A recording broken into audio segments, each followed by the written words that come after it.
watu wengi wanafikiriaga kwamba manifestation is just a dream. Okay. Yani hakuna professionalism when it comes to hii career. Who is representing us kwa serikali? Brands, clients, they are seeing content creators and influencers an alternative. Kwa hiyo supplier kwa setup kaambiwa 4 days before, even weeks before, aanze kufanya setup, lakini wewe umekuja kuambiwa 24 48 hours before. Na kama influencer pia sio kila kazi unayoitwa unaenda just because. Does it align with your brand? How much is that? Hebu pia ufanye calculations zako na una make a demand kwenye hiyo event yako, uje umevaa papo. Una uhakika gani papo iliyopo ndani kwangu inamfurahisha? Kwa sababu content creators sisi we have a power of making so many people. Mtu hata drive nyumbani kwake kurudi Morocco kwenda kuliangalia lile bango lako. Do you believe in the future of this market?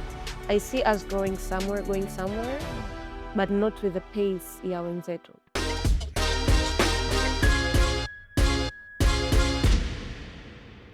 For people who don't really know you, like I've known you for quite a while, and what would you say, who would you say Wiser is? Wiser is creative. First of all, before everything else, Wiser is creative. Wiser also is open-minded. Okay. Who likes to understand from people, learning new things. Kwa hiyo, Wiser is that. Napendaga kuishia hapo, creative and open-minded. And Wiser is your real name, right? No, Warda is my real name. Wiser came later. You know, kuna nyimbo ya Avicii. So wake me up when you know, kwamba siku moja nikiwa tayari I'm wise and I'm older, wake me up from all these things. Now I will be able to understand. And I was like, oh, you know what? Being wise is something that I would really, really love growing up until nakuwa mtu mzima.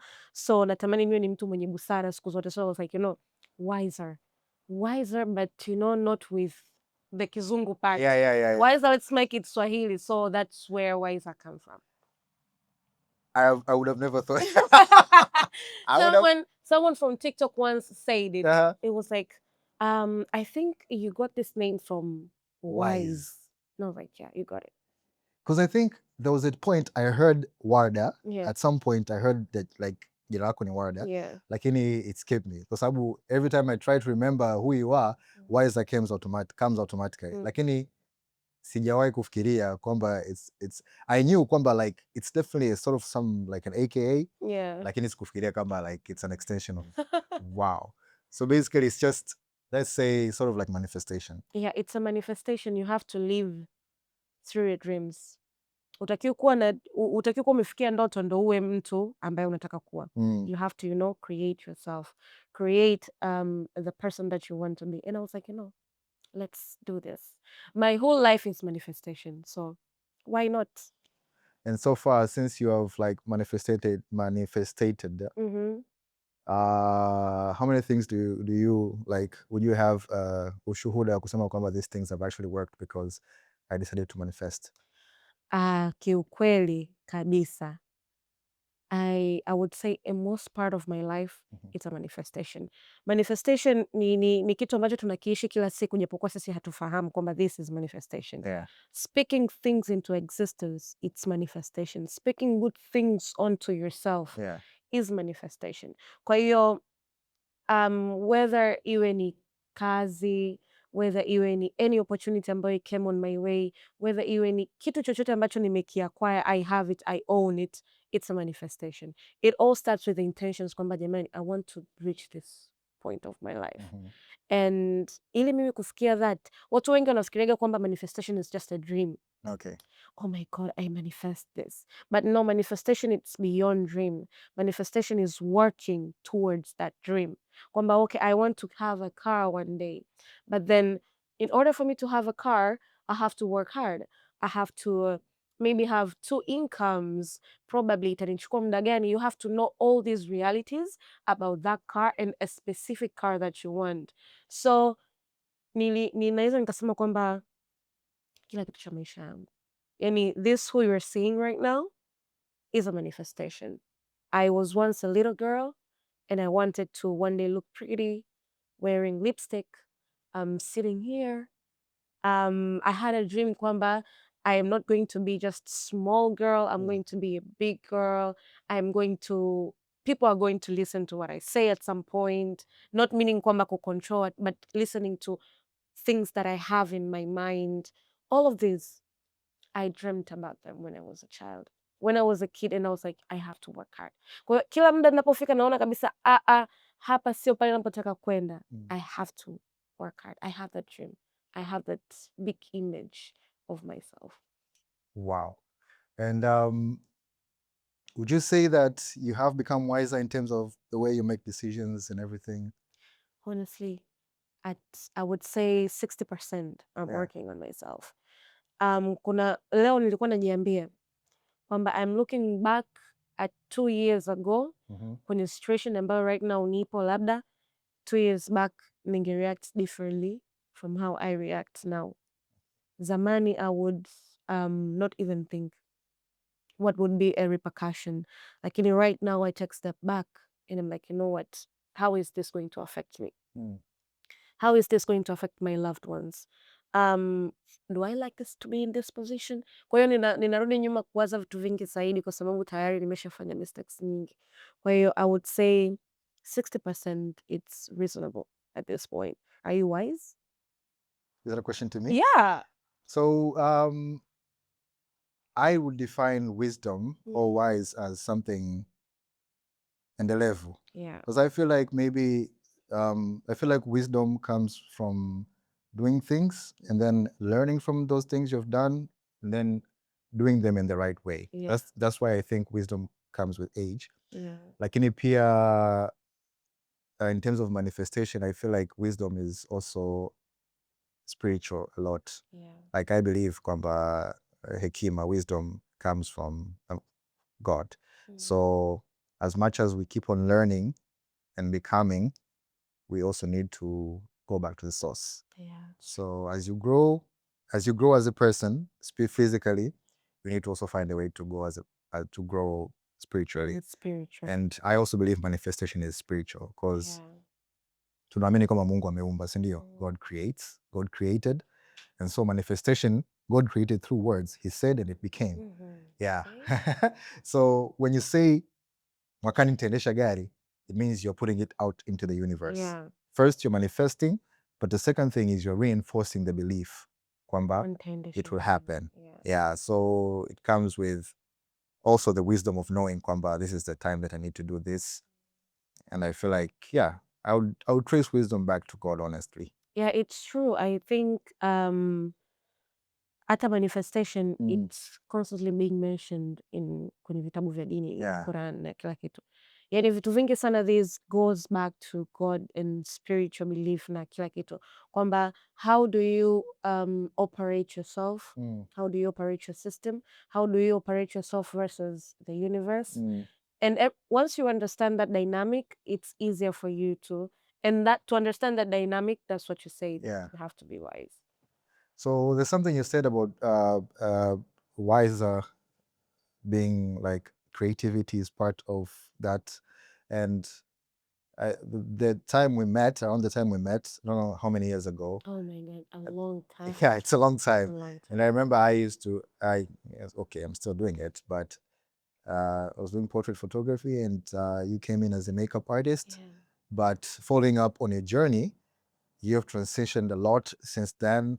You started doing digital marketing, and then suddenly I'm seeing you in all these screens, like appearing everywhere. Now you're an ambassador of Yes Tanzania. Tell us about that journey. How did you transition from, and I don't know what you were before being a makeup artist. I believe there's history to that as well. Yeah. Tell us about your journey. Where did you start and how did you get where you are? Okay, so this is going to be a very funny story because you're very much connected to this part, yeah? Okay. Mimi akati naanza makeup nilikuwa chuo. Yeah. Pretty much struggling here and there, earning income na nini na nini, but also I was just doing makeup as just part of a interest, hobby at home. Okay. Nyumbani mwenyewe una vifaa umelitoa vitu vitatu, you're trying. we have social media, we post here and there. And then I met Chantel. Yeah. Chantel was like, you can come and do my makeup. I want to do a photo shoot. And I was like, I am not a professional makeup artist. And she was like, you got this. Yeah. Chantel is one of the very first people who believed in me that, girl, you can do this. Shout out to Chantel. Shout out to her. So I was like, are you sure? And then I went and do it. And she was like, you can do it. Yeah. I have like a runaway coming up next week. Can we do it? And then I was like, yeah, I'm available. And then I went and I went and I went and I was like, nilianza kufanya makeup kwa sababu ya shida za hela. Okay. And then it starts to be your passion. Yeah. You start to learn all this stuff. You start to learn, nilikuwa nafanya SFX makeup at that time. Yeah. Kipindi hicho no one is doing it. Yeah. And I was like, I need to learn this. Naona Hollywood wanafanya, if they can do it, we can do it. I did it, nikaenda nayo. But wanasemaga kuna muda, you cannot do what you love. If you want to excel so much, sometimes you cannot do what you love. Yani hakiwezi kukupeleka pale, even though it's your passion, yeah? You have a bill to pay. You have things to pay. Kwa hiyo at the end of the day unaangalia unasema makeup hainilipi that much. I'm trying, I'm making effort, I'm putting time. I don't have anything else to do other than this, but also have to pay bills. Kuna watu ambao wananiangalia nyumbani, so you have to transition and do all this other stuff.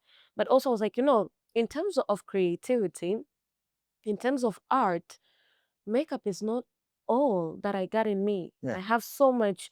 I would look into a music video, and I would say, oh my God, wangebadilisha hiki kitu, wangeka hiki kitu. Oh, natamani kungekuwa kuna music video ya style fulani. Hatujai kufanya Tanzania, directors, where are they selling? So I was like, I can do this, I can do this, I can do this, I can write script, I can do it. And sasa nikaanza transition. And uzuri ni kwamba nilipata opportunity kufanya kazi na watu ambao wako kwenye space ya creating content.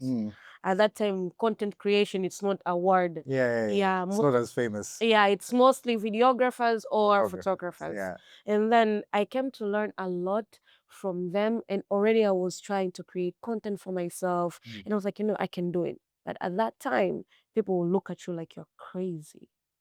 You have this degree. Umesoma ardhi miaka minne. Regional Development and Planning. Umetoka hapo, umeenda umesoma masters miaka miwili. I did not graduate. I haven't graduated yet. I took a pause. So I was like, are these people talking sense? Maybe I'm in a wrong path. Yeah. Maybe this is not it. This is not everything. And I was like, okay, let me just continue doing it as a fun part. Nikapata kazi ambayo ilikuwa ina require mtu kuwa ambaye anatakiwa kuwa creative in terms of creating contents, communicating, storytelling na kila kitu. And then I came to realize kumbe I am good at it. I'm good at script writing. Na hivi vitu vyote nilikuwa na take initiative kujifunza mwenyewe. Okay. Kwamba okay, kwenye kutengeneza content lazima kuwa kuna script writing, okay? If script writing, how do people write scripts? Kwa kuna communication gani kwenye script? Kwa kuna kitu, nikaanza kujifunza all of that. I started learning how to edit, how to shoot videos. Unaweza ukaniachia mimi vifaa vyako vyote hapa. Ukapiga kazi. Na nikapiga kazi. Na kesho nikakuletea kazi yako na nika edit na nikafanya kila kitu. And you won't believe. So I can do all of this. And nikasema, okay, makeup is just one thing. I can do this. Nikaanza kufanya vile. And then starting doing that, it's where our country now was growing into digital world. Okay. Now people starting to understand kumbe kuna kitu kinaitwa content creation.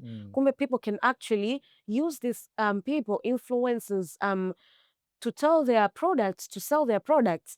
And at that time already nilikuwa nimeshaanza kutell stories on TikTok. Nilikuwa nimerealize kwamba kuna a lot of stories ambazo zinaenda, people don't know about it, and they're entertaining and they're educational. Yeah. Zinaenda watu hatuzijui because we don't like to watch documentaries au kufuatilia taarifa za nje. So I started doing that as well, while I'm creating other kind of contents as well. So nika gain a lot of traction on TikTok. I gain a lot of people. Now a lot of people now start to recognize you. Like, okay, she can do this.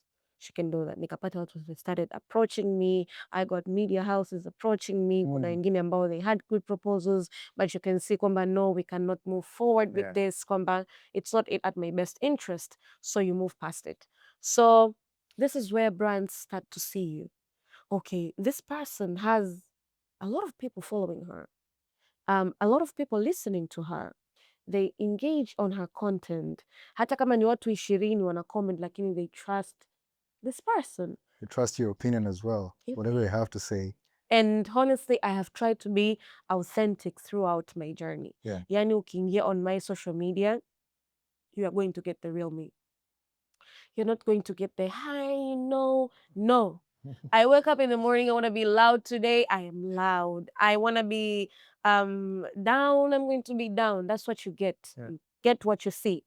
So brands start to see you, they want to work with you, and that's when you start to learn how to work with brands here and there. So from being a makeup artist to being an influencer, this has been quite a journey. Yeah. But on the back, I am doing a job. I'm working somewhere else. Okay. Ambao watu wengi hawaijui. Nilishindwa kuendelea na makeup because it required so much of my time. Yeah. Nikashindwa kuendelea na. But content creation gave me time, gave me option. It's something that I love so much. Inaniingizia income, but also I get time to make actual income, a big one. Ambayo, if I combine the two, why not? Maisha yanaenda. A girl gotta get a bag. So I was like, okay, maybe I'm working as a project manager on the side, and I manage different projects. So content creator, influencer, project manager. Yeah. And so the other thing is, how do you like manage now being a project manager, which is very interesting. How do you manage these 2-3 things? Because as much as you've said, because I am a content creator myself, and I do content on the side and on the main. And sometimes, most time I actually see kwamba inahitaji muda sana. Na how do you manage to balance between what you got going on as a main job and what you have as a side? Kwa sababu from recently, I've seen you also have to travel. You went to Zanzibar for a marathon, and I believe you also need to go to Kilimanjaro for a marathon. Definitely. Yeah. So how do you, in between, how do you manage to, get all your gigs going? So as a project manager, I'm going to tell you in the perspective of being a project manager with my expertise. So mara nyingi, kwanza, I'm thankful for my job kwamba ni kazi ambayo it gives me a room, a time to breathe. Ambayo that time to breathe allows me to use as a creative time. Okay, nawaza sasa hivi nitaenda kufanya kitu gani. I work from home. So working from home, it gives me a space also of actually creating content while I'm home. Naweza nikapata a free lunch time ambayo labda sina kazi at that time, ni muda wangu wa lunch, and I'm like, you know what, this is a specific time for me to create content. Kwa sababu ukisema kwamba utenge siku 2 za wiki ufanye content, siku nyingine ufanye kazi, it's a lie, because I'm needed at work all full week. So mara nyingine pia I dedicate my weekends. Mimi mara nyingi ndo maana sikataagi kazi on weekends. On Monday to Friday I'm working here. Saturday to Sunday, where do you need me? Yes, unanihitaji wapi? I'm coming. Brand gani nahitajika kuwa wapi? I'm coming. So also I'm trying to work with these all clients maybe I'm working with, all these people that I'm working with, I'm trying to, find out nanihitaji when do you need me, so that I can balance my schedule. Hapa nitaweza, hapa sitoweza. Sometimes you compromise pia kwamba okay, hapa leo nahitajika, lakini also I have to be at work. So you find a way to compromise hapo katikati. Maybe huku kazini unaweza ukawa umeomba ruhusa kwamba okay, uzuri at my job also they also know what kind of side gig I'm doing. Na kazi pia nayoifanya it's more of a consulting job. Kwa hiyo kama sina muda, yani sina a very important work at that day ambayo natakiwa niipe priority, I will definitely go to this other thing ambayo inanihitaji mimi at that time. So ninajaribu, it's not easy, but I'm trying. Sometimes we don't get free time. Sometimes people would like, naomba uje nitembelee, and you're like, I'm looking at my December, all of it is full. I have to shoot podcasts, I have to create content, I have to be at these events, I have to go here, I have to go there. But we manage. And uzuri ni kwamba we work with people ambao they're very understanding. I'm so thankful watu ambao wewe when you're willing to give it all, siku moja na wao wenyewe wanaelewa kwamba she gave it all siku fulani. So hivyo kidogo we can, ease it up on her a little bit. She's trying. So yeah. How do you do it? How do you manage? Because I know also you have like a little bit of a lot. For me, honestly, I'd say it's hectic. It's hectic. And it's good because whatever you are doing is what I've been trying to do for the last 2-3 months. At some point, I wanted to dedicate specific time, like niseme kwamba siku hii ngoja nifanye kitu hichi tu, lakini nimegundua kwamba huu ni mchezo umekuwa haba na haba. Exactly. Yani, so say if I do a shoot over the weekend, which I also do, most of the shoots, I was an event photographer a lot back then, but I've transitioned to become more of an indoor photographer, which allows me flexibility because now I don't have to worry whether nje kuna jua or not, because I know I can manage my environment. But also, if I shoot over the weekend, I realize also I need to edit. So what I do, if it's maybe a birthday photo shoot, anniversary photo shoot, whatever it is, I tell all my clients kwamba we need to do whatever needs to be done like a week or more before when you need it. That way I can have time to do it without pressure. So what I do is if I'm doing a 9 to 5, I get home early, I squeeze in 2 hours. So usually it's from 6 to 8 for my personal work. Sometimes in Anoga, then saa tano hii hapa, it's so pressing, you want to get it out. But in all honesty, ni kipengele. It's because like you said, Mimi, I don't consider myself having weekends lately. Because here we are on a Sunday doing this. You see? Yeah, and there's on top of that you have work on weekdays, you have clients on weekend, you have personal projects on weekend as well. Personal projects can be your personal creativity, can be seeing your friends and family. So sometimes you're like, okay, I need to see how to. I saw a video today. Na mtu alikuwa anasema kwamba there should be like a work-life balance when you're in 20s, and the other person was like, no, you're going to have that work-life balance when you're in your 30s, when you've already achieved something that can make you feel like, you know what, I can rest. Exactly. But for now, work as hard as you can. Yeah. Na speaking of that, kuna video mimi mwenye niliona alisema kwamba we like to talk about work balance. But when you're in your hustle season, it is not about the balance, it's about the integration. True. Like, what can you do when you're doing something else? Exactly. For example, kama hivyo, you already have your 8 hours for work, but you understand you have lunch hour, and then you have integrated your personal work into your working hours so that ile free hour yako ufanye kitu chako. So basically, I wouldn't call that balancing. I would call that integrating, like putting something ambacho hakikuwepo kwenye something ambacho it's already here, we integrate it. Exactly. Kuna mwingine pia, a friend of mine is an editor, video editor, anaonaga mara nyingi when he edits at home, he edits with his daughter. So an edit video, dogo iko hapa. So as much as a win is a win, yeah.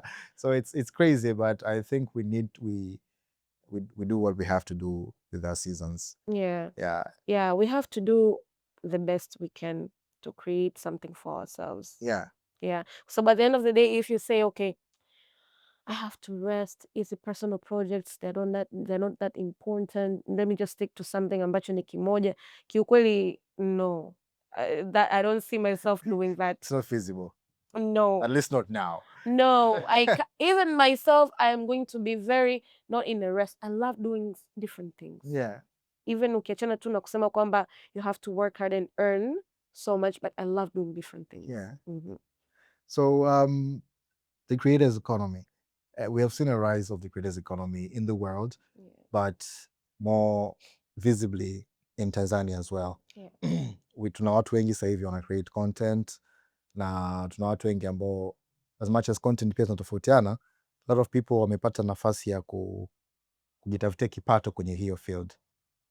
In your perspective, how do you see the growth in that field, and in the context of the future, how do you see, where do you see it going in terms of actually making a living? Because I understand kuna watu huko nje, people like I Show Speak, people like they earn so much. Exactly. Icenat, they earn so much on digital platforms. So kwa mimi, kiukweli, when you ask me that, I see us going somewhere, but not with the pace ya wenzetu.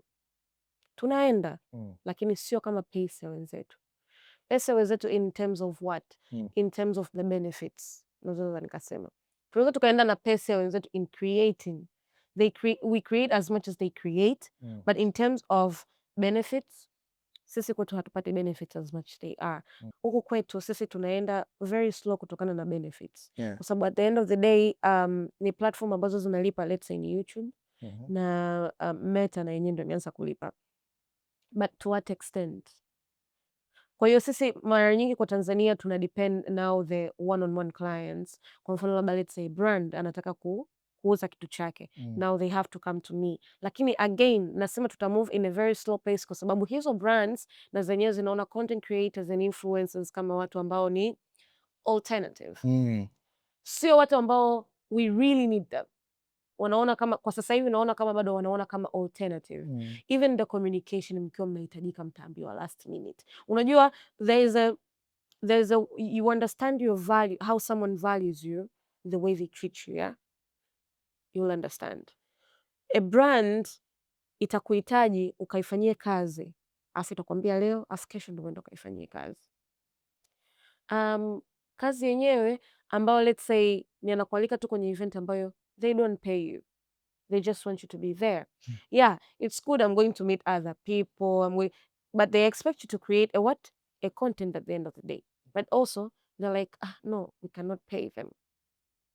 We're not being treated like as much as those content creators ambao tunawaona wanakuwa valued. Big brands, they cannot do anything without them. Although that's where we are going, kwa sababu kuna brands nyingi sasa hivi. Ukichana tu na brands, hata taasisi nyingi za kiserikali, zingine ambazo sio za kiserikali, wanaona umuhimu sana wa content creators na influencers. Tunaenda huko, lakini very slow pace. Slow pace kwa sababu ya hizo, wanaona value ikoje, watawachukuliaje, the treatment. Saa nyingine content creators mpaka wana give up kwamba no, this treatment it's too bad, kwamba okay, we cannot work with this, I cannot work. Yani hakuna professionalism when it comes to hii career. That is what I can say. Watu bado hawaioni kwamba hii ni profession, wanaona kama ni watu fulani viraka mpo pale, lakini they have no idea of what they have been doing. Kwa sababu content creators sisi we have a power of meeting so many people. Utaweka billboard hapo Morocco, sawa, watapita watu, but kwangu kuna watu ambao watakumbuka ni Warda ndo alisema let me go to Warda's page. Mtu hato drive nyumbani kwake kurudi Morocco kwenda kuliangalia lile bango lako.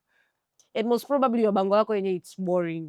Does not even communicate much. Bango lako it has a limited words. You have to use like 5 words in copy. Exactly. Other than that you don't. But Warda ameyapi on the content. You understand?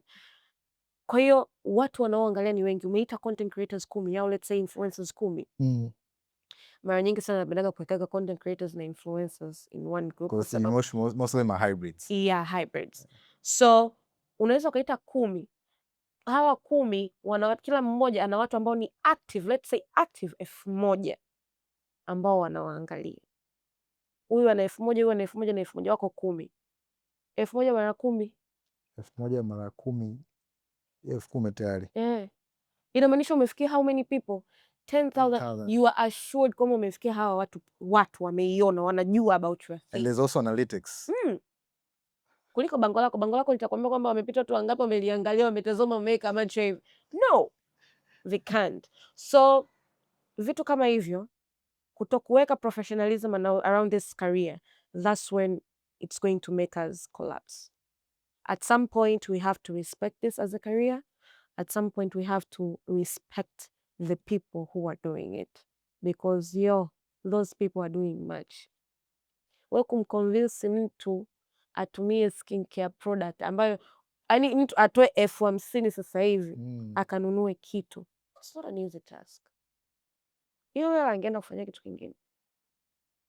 Na muongelea kitu hapo, kwa mfano la kusema kwamba ni content creators na influencers.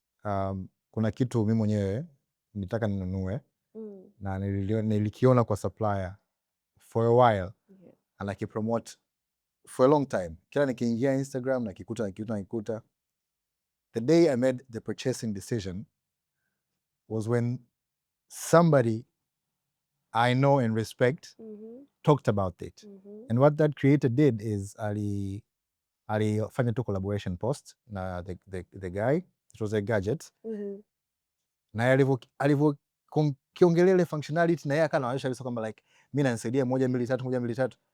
So the thing is, sio kwamba nilikuwa sijui functionality yake, lakini the fact that I saw somebody amekupa assurance, ambaye ameniambia kwamba hichi kitafanya 1 2 3, na huyo mtu mimi I can relate with, it gave me, like you said, assurance ya ku feel like kwamba hey, there's value in buying this.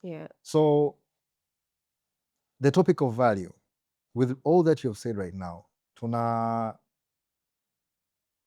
jukumu ni la nani ku raise hii value ya kusema kwamba sasa tasnia ya influencers, content creators, you're respected. How do we find a way to raise the bar to a point that mtu ana event kesho aseme kwamba huyu mtu anawezekana na vitu vingine, ngoja niwaambie a week before, kwa sababu mind you, hao wanaopanga events kuna setup inafanyika 3 days before, 4 days before. Kwa hiyo supplier wa setup kaambiwa 4 days before, even weeks before, aanze kufanya setup, lakini wewe umekuja kuambiwa 24 48 hours before, which means kwamba it was like, you know what, au tutaongea nao, they can be available, unajua watakuwepo tu available. Exactly. So how do we, to who does this responsibility fall ya ku raise value, and how do we do it? So it's our responsibility as a content creators and influencers. Japokuwa kuna a missing link. A missing link ni link ambayo inamfanya content creator and influencer awe protected. Protected in terms of ninaweza nikakataa hii kazi and haito nifanya ikaleta hard feelings and personal issues to a point maybe next time huto ni invite kwenye hii kazi. I'm saying this in a legal perspective. You understand? At some point, as content creators, as influencers, we need to know our rights. Kama mfanyakazi, kama the owner, let's say, wa biashara, wa kampuni, you have to say this is your brand. You have to know how you have to operate your brand. Operating your brand is you have to keep standards. You have to have your rules mwenyewe kama mfanyabiashara, kwa sababu ukiwa na kampuni yako utakuwa unasema kwamba siwezi kuaccept malipo baada ya siku 30. Within 30 days, that is when I accept the payment, yeah? Beyond that, we are going to charge more. Yeah. Wewe ni hiyo sheria umeiweka. Sisi kama content creators na influencers hatuna hizo sheria.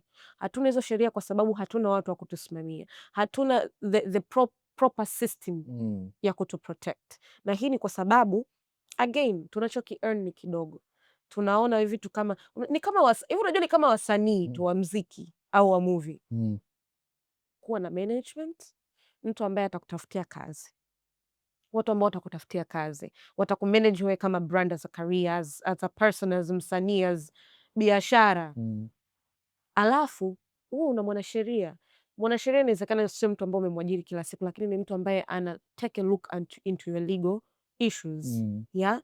Kwamba kazi yangu mimi before this sifanyi, ikifanyika hivi sifanyi, ikiwa nje ya makubaliano sitofanyi, au labda nitachukua advance, the rest utajua mwenyewe.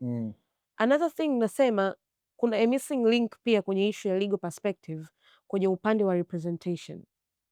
Representation, who is representing us kwa serikali. Kwa sababu serikali is a main actor in terms of sheria, policies na kila kitu. Benefits zote ambazo tunazipata kama sisi content creators, they all depend on serikali, on how they are acting, yeah? Who is a representative of us? kuwaambia jamani, uko duniani kuna hii opportunity kwa content, kwa hawa watu hawa kuna hii opportunity, na wakiipata hii opportunity inamaanisha our digital economy itakuwa, tutaingiza pesa kupitia hawa watu ambazo ni nyingi, sawa, lakini all we need to do is to enable them. Enabling them ni kutengeneza mazingira mazuri ya kisheria, ya ki-opportunities kuzipata na kila kitu. Hawa hawajui, hakuna kitu ambacho kina kutuconnect hapa. Hamna mtu ambaye, yani ni swala ambalo ukisikiliza vizuri utaambiwa kwamba content creators tuko chini ya TCRA, lakini again tunatengeneza maudhui ambao most probably kama vile tunaingia tena, kwa sababu kuna haya maudhui ni kama vile unajua, sijui kama ni usanii, you understand, BASATA, kama vile unaingia BASATA, yani kama uko huku kama uko huku kama huko, yani kama haujui ulipo, you understand. So hakuna a person wa ku run to na kumwambia kwamba we have this, we have that, and this is why I would wanted to mention here my idea, but people will take it. Keep it. But let me keep it. But I think it is important to kuwa kuna a link katika hivi vitu vyote. Kuwa kuna a link inayo connect na serikali, kuwa kuna a link inayo connect na content creators, kuwa kuna a link inayo connect na hawa ambao ni wanatoa agencies, sijui, kuwa kuna a link ambao na connect na hizi brands, ambao wote at the same time wanajua kwamba content creators wanasimamiwa na mtu fulani kama BASATA ilivyo. Au ukiachana na BASATA au labda association fulani ilivyo, let's say ya walimu, ya wanawake, sijui ya nini, ya wanasheria. Kuna kitu fulani ambacho it's speaking a unique and united voice. Iko kitu kikiwepo, watu wataanza kuona kumbe mchongo uko serious. Lakini kwa sasa hivi wanatuona tuko tu kama vile tunajaribu mchongo, lakini hela ipo, money is there. Yeah.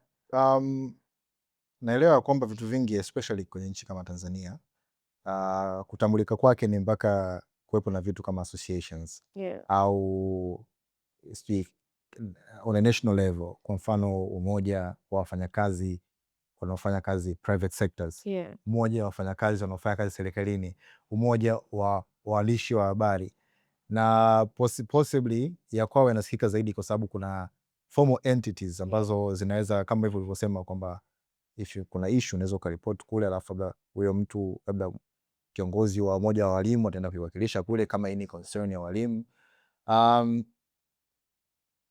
Unadhani sisi sasa kama kwenye tasnia ya content creators and influencers, do you think we need to have such an association? But also, why don't we have one until right now? Kwa sababu again, we have adapted most of the things from other countries, ndio. I don't know if watu kama kina Aisha Speed Kaisnat wana association. Mimi ni photographer. I know for a fact kwamba Marekani there's a photography association, American Photography Society. They have association kabisa. It's known and everything. I doubt if people like influencers have one. However, every country to every country its own. Sisi na policy zetu na wao wana za kwao. Why do you think we don't have one right now, and do we need one? And if we do, how do we go about it? We don't have it until now because it's something new. You know, content creation and influencing, it's something ambacho it's emerging and it's becoming big. Hakikuwa anticipated kwamba ingekuwa hiki kikubwa. Ndio maana you haven't seen that. But also I would say yes, we need it kwa sababu in a country kama ya kwetu, unajua tofauti na wenzetu, they have a platform to excel. A platform to excel, to be listened to by so many people. They have, wamesha tangulia mbele in terms of kupata, let's say, legal help na kila kitu. Mtu kama Aisha Speed, yule unakuta ni tayari ana legal team, ana management kubwa ambayo inamlead, ambayo yeye anaweza kufanya nini? Kuiafford. But when you're looking in terms of association, it's something ambacho you don't necessarily need to be rich to get a help. Association ni kitu ambacho let's say kinaweza kikakupa wewe guidance kama content creator na influencer kwamba sitakukumbusha haki zako ni hizi.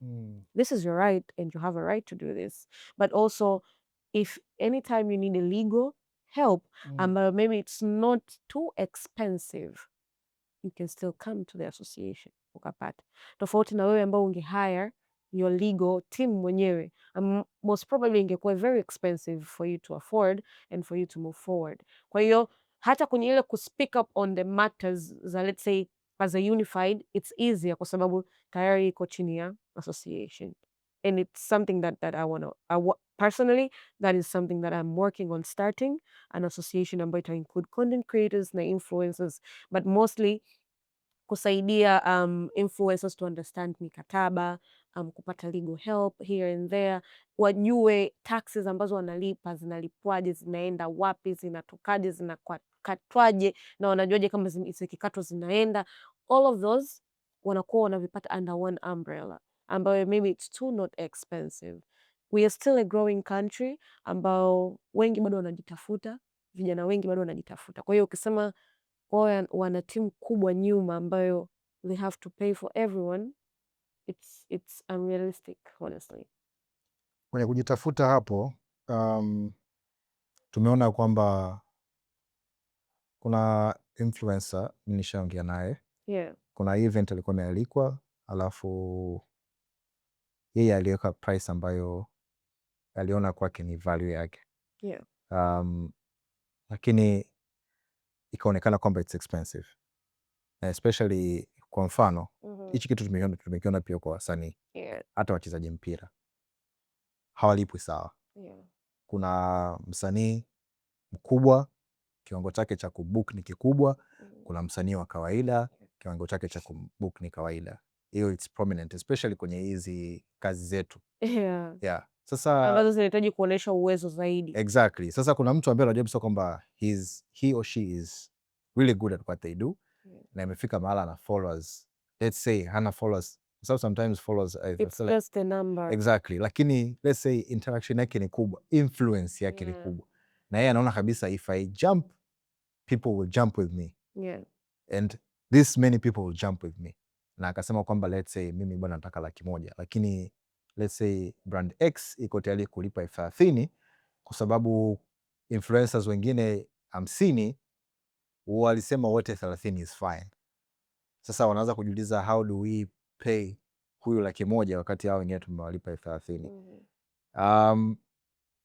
Ni kwa nini watu wengi wanaotumia influencers au content creators wameamua ku standardize nini content creators walipo, kiasi kwamba imekuwa ngumu sana watu kusema the actual value, na imefika mahala ya kwamba if they can't afford you, they are okay with you going kuwachukua hawa ambao kwa tayari kulipa 30,000. Na ulivyosema hiyo swala kwamba wengi wanakuja, kama tasnia yetu pia tumeona kwamba mtu anaangalia, sawa wewe waiza tunakufahamu kwa kupiga picha muda mrefu, umesema una charge 300,000, lakini kuna kijana yuko wa moto amekuja, anaonekana na direction na influence, kazi yake ni nzuri, yeye yuko tayari kuchukua 100,000. Sisi hatuko mahali pa kusema kwamba no we need yule kwa sababu ya 1 2 3. At the end of the day watu ni tofauti na influence yetu pia ni tofauti. Kwa hiyo wiser anachukulia kukupa wiser, hawezi kukupa mtu mwingine. Definitely. Lakini tukokuwa mahali tuko tayari tuseme kwamba unataka kupiga picha 300,000, haina shida, tutafute mtu wa 100,000. We don't care about what you bring, rather we care about what we want to spend. That part is what wrecks me the most, because as I'm going back to what I said, brands, clients, they are seeing content creators and influencers an alternative. As an alternative to everything else. Budget wao wana set budget hata kabla ya kuja kwako wewe kujua kwamba how much you're charging. Wao wana set budget. Lakini another thing is they don't understand the kind of audience, the kind of knowledge and the kind of engagement you are pulling through. So travel, unaweza kuwa unafanya the similar thing as I do, but inawezekana wewe una watu ambao wa kaliba tofauti na ya kaliba yangu mimi. You understand? Wewe let's say audience yako ni wanaume wa miaka 20 mpaka 30 ambao hawa wanaume hawawezi kununua kitu chini ya juu ya 50,000 labda hivyo. Alafu kuja kwangu mimi unakuta audience yangu Ni sawa hiyo ya kwako pia ipo, lakini mimi ya kwangu it's broader. Ina wamama, ina wababa, ina watoto, ina nini na nini na nini, vitu vyote hivi. So that is where I go back to the association part. The association part inakuwa rahisi even to set a benchmark standard. Below this, guys, do not agree. Kwa sababu first of all, kwenye content creation you have to do this ABC. Na hii influencing jamani, kuna vifaa mtu ananunua ili kutengeneza content kali. Sound isikike vizuri. At the end of the day, mtu mpaka kuja kwenye event yako ametumia nini? Amejog, amekimbia, ametumia mafuta, kama ni gari ametumia mafuta, kama ni Uber amelipia Bolt au Uber, amekuja. Kama ni nguo amenunua, how much is that? Hebu pia kufanya calculation zako, na una make a demand kwenye hiyo event yako, uja umevaa papo. Na huyo mtu alikuwa ana papo kwenye event yako. Na wewe una uhakika gani mimi nina papo ndani kwangu? Come to slay. Una uhakika gani papo iliyopo ndani kwangu inanslayisha? Na umenialika kwenye event. Can you do the calculation of all this? Afu ujiulize, huyu influencer anapata kitu gani? Mostly they are using influencers. Yani huo ndio ukweli. They are using them. Kwamba bwana tutawaalika watakuja. Kwa chochote tukiapa watakuja. Lakini tukipata zile picha, kikubwa I've worked as a digital marketer. I know these tricks. I know kwamba una set, bwana mimi sisi tuna hii bwana, unajua kabisa atakubali kwa sababu shida ni shida. Yeah. So at some point we need something to set as benchmark standard. Tujiweke kama brand, na hivi vitu vyote navyo ni vya kujifunza. Tunaenda kujifunzia wapi? Hatujui. Ndo hiyo tuna jam tu kwenye social media, uangalie huyu leo kaeleza hiki, ujifunze. We don't have something specific ya kutufundisha this kind of standards. Kwamba as a content creator and influencer you have to kama brand jiweke hivi, jiweke vile, fanya hivi, fanya vile. We don't have that. I would ask you leo, influencers wangapi, content creators wangapi wana manager? Mimi mwenyewe sina. And I'm looking for mimi mwenyewe sina. You understand? Kwa hiyo sisi also we need to learn to treat this as a business and then you see how it's going to be. Mwisho siku pia imekuwa kwamba hatumchagui influencer kwa sababu ana influence, tunamchagua influencer kwa sababu ya numbers. Ana followers 500,000, wataona watu 500,000. Whether or not ni audience yetu. Ndo hapo sasa tunaenda kumuita Sama Magoli aje kutangaza products za skincare. Kwa sababu gani? Pick an influencer ambaye anaendana na hiki kitu. Not just an influencer. Na kama influencer pia sio kila kazi unayoitwa unaenda just because unataka. Does it align with you? Not does it align with your brand. Kwa mfano kama mimi sasa hivi, kiukweli kuna events zingine ambazo mimi naona these are not reasonable for me to go, kwa sababu maybe they are not something, yani hata kama nikiambiwa nitengeneze content, nitatengenezaje content? Kwa sababu my people hawajanizoea mimi kuwa na, kuna brands nyingine, ndio maana mimi it's easy to work with yes. Why? Watu wangu wanaangalia, wataka kuangalia content. Ili kuangalia content lazima wajiunge mabando. Kujiunga mabando, nitawapa tips jamani, yes wana mabando haya na. Definitely you embed that. Lakini sisi kwetu, as long as you have numbers, wewe twende kazi. Lakini how connect na ile brand kabisa, na wewe mwenyewe unajiona kabisa jamani mimi hapa si connect na ile brand. That is another problem. Yeah, it's yani mpaka tuje kulipwa sawa wote, we need something that to such a benchmark. Ndo hivyo kwamba below this no. Yeah, but in all honesty, do you believe in the future of this market? I do 100%. Trevor, I believed in this career 7-8 years ago. I believed in it and I really saw a light in it and I am still seeing it. I am here. Tulipotoka na mpaka tulipo sasa hivi, we are in a very much better place than what we were before. And honestly, it makes me so happy. Na naona tutafika. Because I see very much, I see so many determined people. Travel people are so creative. travel people are so creative. Mwenyewe mpaka unajiuliza, is this Tanzania? Are these Tanzanians? That all will make you realize kwamba we are going somewhere. We are going somewhere.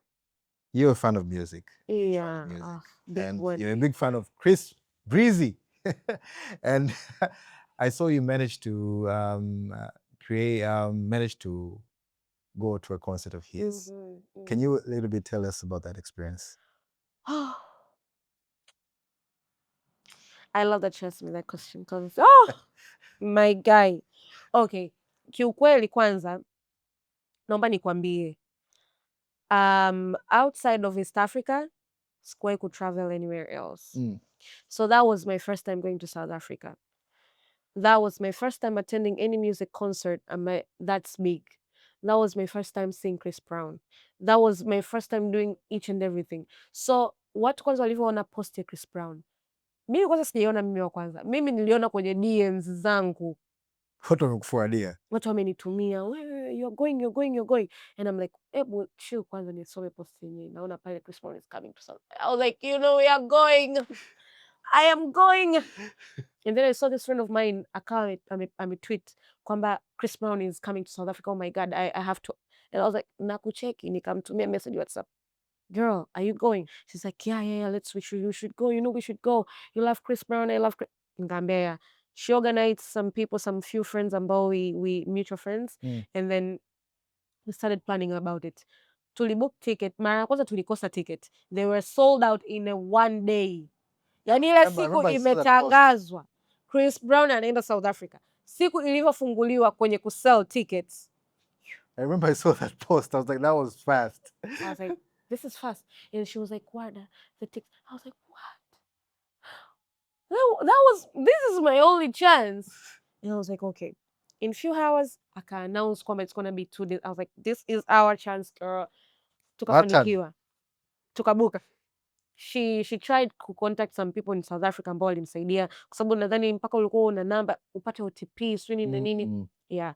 So tukasaidiwa kubook. Baada ya hapo tulikuwa hatuna hela. Tukaanza sasa ndo kupanga hela sio za ticket, tukaanza kukata tiketi ya ndege, tukaanza sijui kutafuta Airbnb ambayo it was really nice ambayo tunaenda kufikia, tukaanza kuplan tunaenda kwa how many days. Let's go to the concert. First of all, I have never attended even a small event ambayo hupangishwi mstari masaa na masaa. Dar es Salaam tuna hiyo tabia. Unaenda kwenye event ni utakaa kwenye queue, kwenye mstari wa kuingia kwenye hiyo event mpaka uchanganyikiwe. In that concert it was seamless. Yani tulikuwa we did not even spend 15 minutes on the queue. Not even 15 minutes. Tumeshaingia in the stadium. Tumeshaenda kufind our own seats.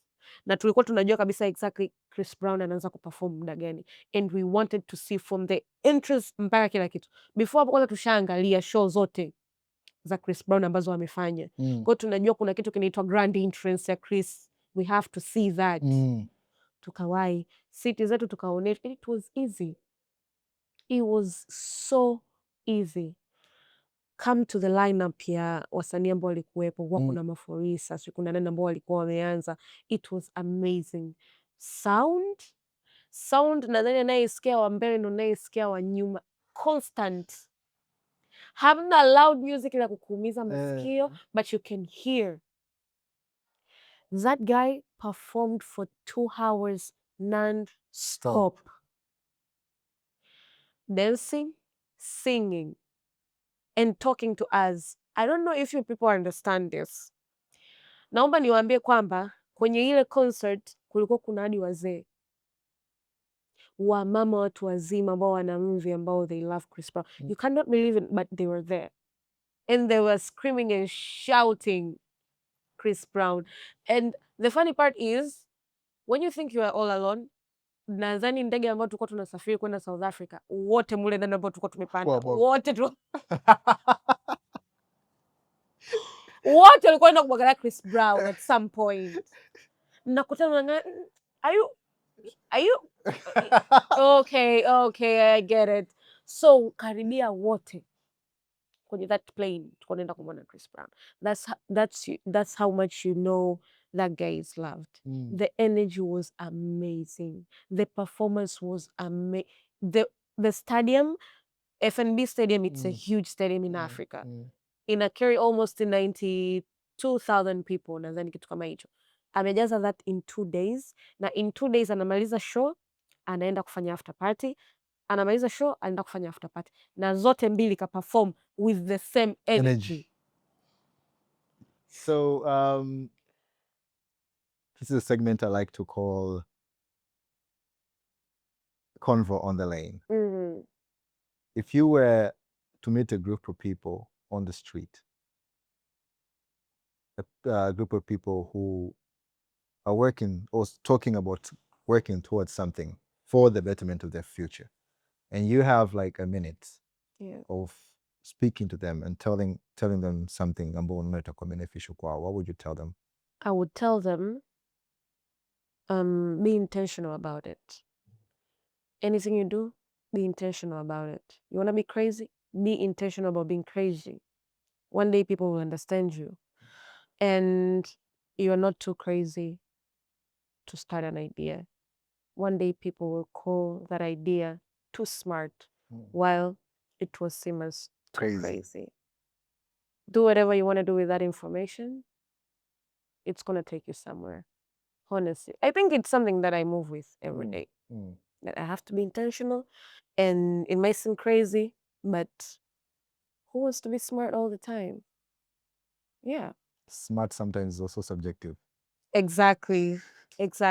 And smartest people always seem crazy. Yeah, nerds and always, it's not. Until it's not. Like dropping out of college to create Facebook.